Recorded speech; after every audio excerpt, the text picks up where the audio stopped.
A justiça de Deus. Existe uma diferença entre santidade e justiça. A justiça de Deus é a sua santidade em ação. Na justiça dos homens, vemos basicamente três elementos principais com os quais se faz justiça. Primeiro, o poder legislativo, que elabora e aprova as leis. Segundo, o poder executivo, que obriga a execução das leis. Terceiro, o poder judiciário, que garante a existência das leis e pune os transgressores. Como Deus não funciona assim, Ele mesmo é a lei, Ele mesmo executa a lei e Ele mesmo garante a consistência da lei e pune os transgressores. Tudo quanto Deus faz é regido por sua santidade. Esta é a justiça de Deus. Não devemos, porém, nos esquecer que a justiça de Deus é operada também com base no seu amor. O amor de Deus. Suponhamos que um rapaz dissesse a uma moça que a ama. Porém, depois de casado, tudo o que ele faz é queixar-se dela e não se importar com as suas necessidades. Você diria que ele de fato a ama? Deus não é assim. Ele nos ama profundamente e demonstra este amor não somente em palavras e promessas, mas também por meio daquilo que ele faz. A descrição do amor de Deus é esta. Mas Deus, sendo rico em misericórdia, pelo seu muito amor com que nos amou, estando nós ainda mortos em nossos delitos, nos vivificou juntamente com Cristo, pela graça sois salvos. Efésios, capítulo 2, verso 4. Este amor foi manifestado à humanidade, porque Deus amou o mundo de tal maneira que deu seu Filho unigênito, para que todo aquele que nele crê não pereça, mas tenha vida eterna. João 3,16. Não existe nada que possamos fazer para merecer o amor de Deus. Nada do que venhamos dizer ou fazer é capaz de obrigar Deus a amar-nos. Amar simplesmente faz parte da natureza de Deus e por isso Ele ama a humanidade. Ele está interessado em nós. Alguns autores descrevem a misericórdia, a fidelidade e a bondade de Deus como sendo atributos separados. Porém, consideraremos essas qualidades como aspectos do amor de Deus. A misericórdia de Deus. O que fez Deus desistir de destruir a cidade de Nínive? E Ele mesmo já havia anunciado a sua destruição? Na história do profeta Jonas, vemos que a cidade inteira, com mais de 120 mil habitantes, se arrependeu de seus pecados e se voltou a Deus com humilhação e jejuns.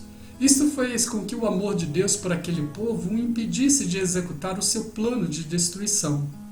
Quando Deus age desta forma, vemos o seu misericordioso amor entrando em ação após o arrependimento de suas criaturas. A maior descrição da misericórdia de Deus está no Salmo 103, do versículo 8 a 18, que diz: Compassivo e misericordioso é o Senhor, tardio em irar-se e grande em benignidade. Não repreenderá perpetuamente, nem para sempre conservará a sua ira. Não nos trata segundo os nossos pecados, nem nos retribui segundo as nossas iniquidades. Pois quanto o céu está elevado acima da terra, assim é grande a sua benignidade para com os que o temem. Quando o Oriente está longe do Ocidente, também tem ele afastado de nós as nossas transgressões. Como o Pai se compadece de seus filhos, assim o Senhor se compadece daqueles que o temem, pois ele conhece a nossa estrutura, lembra-se de que somos pó. Quanto ao homem, os seus dias são como a erva, como a flor do campo, assim ele floresce, pois, passando por ela o vento, logo se vai, e o seu lugar não o conhece mais. Mas é de eternidade a eternidade a benignidade do Senhor sobre aqueles que o temem, e a sua justiça sobre os filhos dos filhos, sobre aqueles que guardam o seu pacto e sobre os que se lembram dos seus preceitos para os cumprirem. A fidelidade de Deus. Deus é fiel. Deus é absolutamente digno de confiança. Suas palavras não falharão. Portanto, o seu povo pode descansar em suas promessas. Os deuses das religiões do Oriente Próximo eram volúveis e caprichosos, porém o Deus de Israel não era assim. Vejamos as declarações bíblicas sobre a fidelidade de Deus. Saberás, pois, que o Senhor teu Deus é Deus, o Deus fiel, que guarda o pacto e a misericórdia até 1000 gerações aos que o amam e guardam os seus mandamentos. Deuteronômio 7:9. Digo, pois, a tua benignidade será renovada para sempre. Tu confirmarás a tua fidelidade até nos céus, dizendo: a benignidade do Senhor jamais acaba, as suas misericórdias não têm fim, renovam-se a cada manhã. Grande é a tua fidelidade. A bondade de Deus. Há alguns anos, o Dr. Johnson foi convidado para almoçar em certa casa. O dono da casa lhe pediu que orasse. Depois que o Dr. Johnson pediu a bênção e expressou a sua gratidão pelos dons de Deus, o dono da casa disse com certa franqueza: realmente não vejo razão para isso, pois eu mesmo provi essa refeição. Em resposta, o Dr. Johnson perguntou: o senhor nunca pensou que se faltassem a sementeira e a colheita uma só vez em toda a terra, a metade do povo morreria antes da próxima colheita? E não pensou também que se faltasse a sementeira e a colheita em 2 anos sucessivos em todo o planeta, todos os homens morreriam antes da próxima colheita? Evidentemente, assombrado, o dono da casa admitiu que nunca pensara em tal possibilidade. Então o Dr. Johnson sugeriu ao dono da casa que ele estava muito equivocado ao afirmar que ele fornecera aquela refeição e que ele devia a Deus sua própria vida e suas forças para ganhar aquele dinheiro.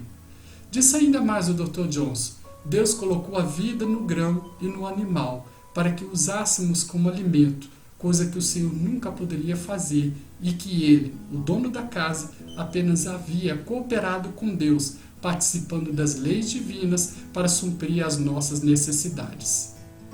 Após essa exposição, o Dr. Johnson perguntou ao dono da casa: se alguém lhe desse alguma coisa, o Senhor diria obrigado? E se fossem repetidas dádivas 2 ou 3 vezes ao dia, o Senhor não diria obrigado cada vez? Com isso, o dono da casa concordou profundamente.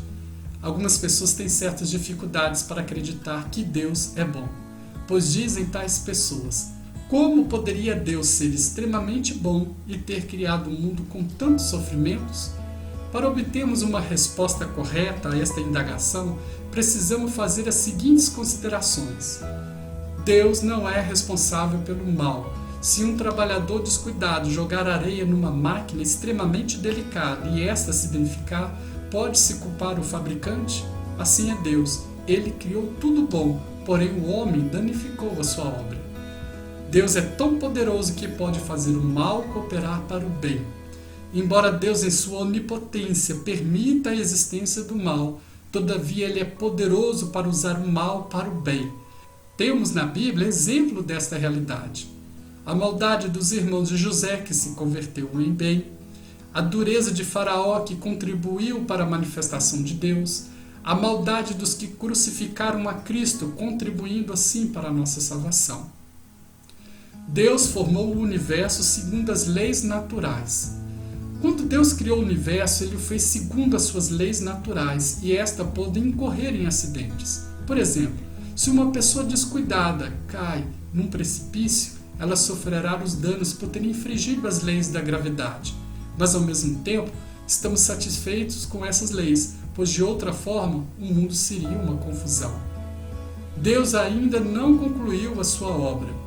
É importante lembrar que Deus ainda não concretizou totalmente os seus planos para com a humanidade. Portanto, as aparentes injustiças que vemos hoje com os olhos naturais não podem ser por nós interpretados como falta de bondade de Deus. A cortina um dia será tirada e certamente a última cena da criação será mostrada, e aí sim veremos o quanto Deus é bom. Inscreva-se em nosso canal. Obrigado por assistir o nosso vídeo.